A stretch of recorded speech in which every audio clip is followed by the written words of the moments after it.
नमस्कार विद्यार्थियों, हमारा क्लास 9th का हिस्ट्री का चैप्टर फर्स्ट चल रहा था और इससे पहले हमने 3 वीडियो बना लिए हैं। अगर आपने वो नहीं देखे तो डिस्क्रिप्शन बॉक्स में जाइए और वहाँ से उन वीडियोज़ को आप देखिए। देखो, हमारी आज की जो फ्रांस की क्रांति है, इस पे वीडियो होने वाला है। देखो, अब इससे पहले वाले हम जो वीडियो है उसमें हम एस्टेट जनरल के बारे में देख चुके थे। अब देखो, जो एस्टेट जनरल थी वो क्या थी? सम्राट को कर लगाने से पहले क्या होता था कि एस्टेट जनरल की अनुमति लेनी पड़ती थी। जो सम्राट है वो अपनी इच्छा के अनुसार क्या नहीं लगा सकता था? कर नहीं लगा सकता था। अकेला सम्राट अपनी इच्छा के अनुसार कर नहीं लगा सकता था। अब क्या होता है कि जो एस्टेट जनरल है उसकी अंतिम बैठक हुई थी 1614 में। 1614 में लास्ट बैठक हुई थी एस्टेट जनरल की। ठीक है, अब लास्ट बैठक एस्टेट जनरल की 1614 में होती है। अब क्या होता है कि राजा को कर लगाने थे क्योंकि उसके पास पैसे वगैरह तो खत्म हो चुके थे, उसकी ट्रेजरी खत्म हो चुकी थी। तो कर लगाने के लिए वो 5 मई 1789 को क्या बुलाता है? बैठक बुलाता है। किसकी बैठक बुलाता है? स्टेट जनरल की। अब देखो, स्टेट जनरल की बैठक बुला लेता है। अब इसमें क्या होता है कि जो प्रथम, द्वितीय और तृतीय स्टेट थे, इसमें से प्रथम जो स्टेट था उसमें से 300 सदस्य चुने जाते हैं, द्वितीय से भी 300 सदस्य चुने जाते हैं और तृतीय से चुने जाते हैं 600। अब इस तरीके से इनकी सदस्य संख्या होती है, लेकिन बहुत ही अलग टाइप का यहाँ पर जो वोटिंग सिस्टम था, अलग टाइप का था। आगे हम देखने वाले हैं कि किस तरीके का यहाँ पर वोटिंग सिस्टम है। यहाँ पर पर व्यक्ति वोट नहीं होके क्या होता था, पर व्यक्ति यहाँ पर वोट नहीं होता था, जबकि किस तरीके से वोटिंग सिस्टम हुआ करता था।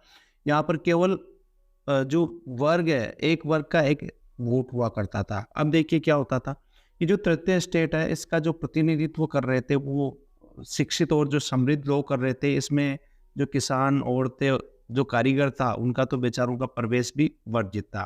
केवल जो ये लोग हैं इनकी शिकायतें ये 40,000 पत्रों में लेकर यहाँ पर उपस्थित हुए थे और इनको पीछे खड़ा किया था। जो ये तृतीय स्टेट है इनके लोगों को बिठाया नहीं था, जबकि फर्स्ट और सेकंड एस्टेट के जो लोग थे बैठे हुए थे।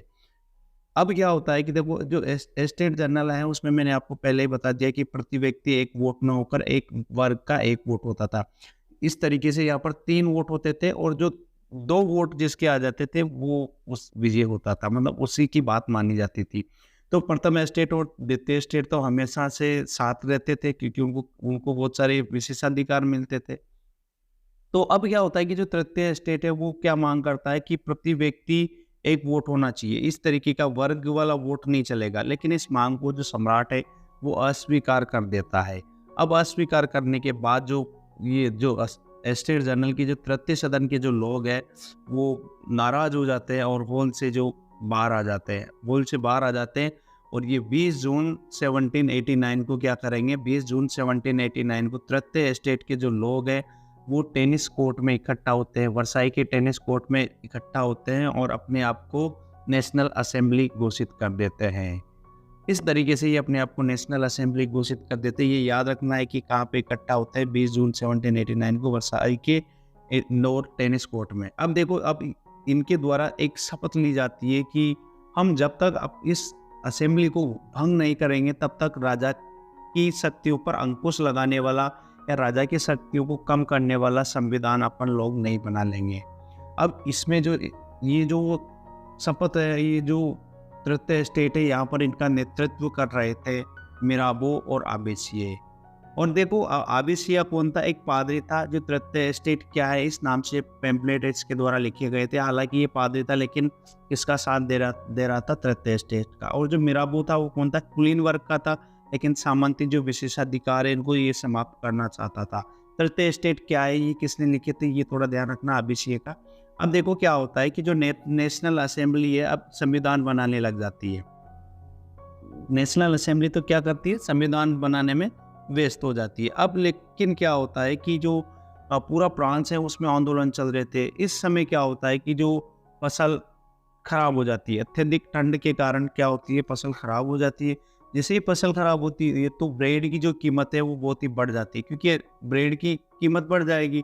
अब क्या होता है कि जो दुकानदार है वो मुनाफा कमाने के लिए जमाखोरी करते हैं। अपने यहाँ पर टमाटर बहुत ज़्यादा महंगे हो जाते हैं ना, वो जमाखोरी कर दी जाती है, बेचते नहीं, उनको सप्लाई टाइम पे नहीं देते हैं। अब क्या होता है कि इससे क्या है कि जो महिलाएं लाइन बनाकर ब्रेड खरीदने के लिए लाइन बना के खड़ी हुई थी, अब उनमें क्या उनको क्या आ जाता है, गुस्सा आ जाता है और वो जो बेकरी वाली जो दुकान है जहाँ पर ब्रेड वगैरह मिलते हैं, उस पर अटैक कर देती है, उस पे धावा बोल देती है। अब क्या होता है कि दूसरी तरफ जो राजा था, वो क्या करता है कि जो सेना थी उसको पेरिस में बुला लेता है। अब क्या होता है, इससे जो जनता है वो क्रोधित हो जाती है और 14 जुलाई को वो किस पे अटैक कर देती है, जो बास्तिल का किला है उसको ध्वस्त कर देती है। अब ये सारी अफवाहें ग्रामीण इलाकों में अफवाहें फैल जाती है कि जो जमींदार है वो फसल खराब करने हेतु डकैत और लुटेरों को के गिरोह बुला रहा है। अब इससे नाराज हो जाते हैं किसान और वो क्या कर देते हैं कि जो गांव में जो जमींदार वगैरह थे उनके किलों पर आक्रमण कर देते हैं। अनाज के जो भंडार थे, अनाज के भंडारों को ये लूट लेते हैं और लगान वाले जो दस्तावेज हुआ करते थे उनको क्या कर दिया जला दिया। अब जो जमींदार थे वो जमींदार और जो कुलीन लोग थे वो अपने जागीरें छोड़ के दूसरी जगह पे चले जाते, कोई तो विदेश भाग जाता है। अब क्या होता है कि इन सारे जो लफड़े हो रहे थे इनसे राजा तंग आ चुका था और आखिरकार राजा ने नेशनल असेंबली को मान्यता दे देता है और अब राजा के ऊपर कुछ थोड़ा जो जो अंकुश है वो संविधान का हो जाता है। अब क्या होता है कि बात आती है 4 अगस्त 1789 को। इस दिन को फ्रांस के जो इतिहास है उसमें हमेशा याद रखेंगे लोग, क्योंकि इस दिन सामाजिक सुधार क्रांति हुई थी। अब यहाँ पर क्या होता है कि सामंती व्यवस्था को खत्म कर दिया जाता है। देखो सामंत कौन होते हैं, राजा और प्रजा के बीच में जो टैक्स वगैरह कलेक्ट करने वाले जो लोग हैं, वो बीच वाले जो लोग हैं ना वो सामंत कहलाते हैं।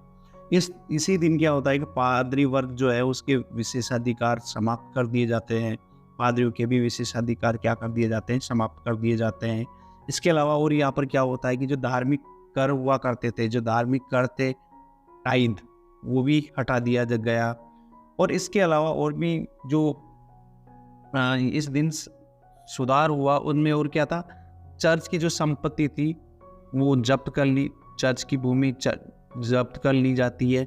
और इससे क्या होता है कि इससे बहुत ज़्यादा इनको संपत्ति लगभग 20 अरब जो लिवरे है वो संपत्ति इनके हाथ में लगती है, सरकार के पास आ जाती है। इतनी जो संपत्ति है वो सरकार के पास आ जाती है। अब क्या होता है कि जो आगे देखिए इस तरीके से सरकार के पास आ जाती है। तो ये आज का हमारा टॉपिक था। आई थिंक आपको अच्छा लगा होगा। अगर आपको अच्छा लगा तो लाइक शेयर और सब्सक्राइब जरूर करें ताकि हम आगे भी इस तरीके से वीडियो बना सकें। Thank you. अगर वीडियो अच्छा लगा तो कमेंट ज़रूर करें।